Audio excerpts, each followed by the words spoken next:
দাঁড়িয়ে আছি এখন একটি চমৎকার উদ্ভিদের সাথে। এটিকে অনেকে লক্ষ্য পাকুড় বলে, হলুদ পাকুড় বলে, বেঞ্জামিন বলে, অনেকে জিরিবট বলে, অনেকে চিনিবট বলে।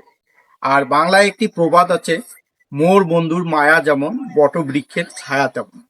এই বট জাতীয় উদ্ভিদগুলো ছায়া প্রদানে অত্যন্ত উপকারী একটি উদ্ভিদ। আর বিশেষ করে এই উদ্ভিদটি অত্যন্ত চমৎকার এবং দৃষ্টিনন্দন উদ্ভিদ হিসেবে রোপণ করা হয়।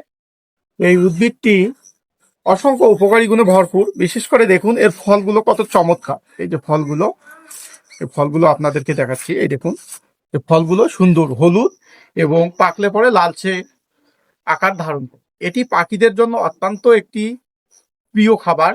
পাখিরা এই ফলটিকে খুব পছন্দ করে এবং এই বট বৃক্ষটি অত্যন্ত দৃষ্টিনন্দন এবং সৌন্দর্যে ভরা। এটি মানসিক শান্তি প্রদান করে, ছায়া প্রদান করে এবং পরিবেশের ভারসাম্য রক্ষা।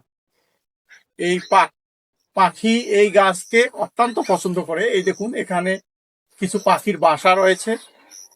তাই আপনারা চাইলেই আপনাদের বাড়ির আশেপাশে সৌন্দর্য বর্ধনের জন্য এরকম একটি চিনিবট, ঝিরিবট, লক্ষ্যপাকুড়, হলুদ পাকুড়, যাই বলেন না কেন, বেঞ্জামিন, এরকম একটি উদ্ভিদ রোপণ করতেই পারেন। সবাই ভালো থাকবেন, সুস্থ থাকবেন আর সবুজ প্রকৃতির সাথেই থাকবেন। আল্লাহ হাফেজ।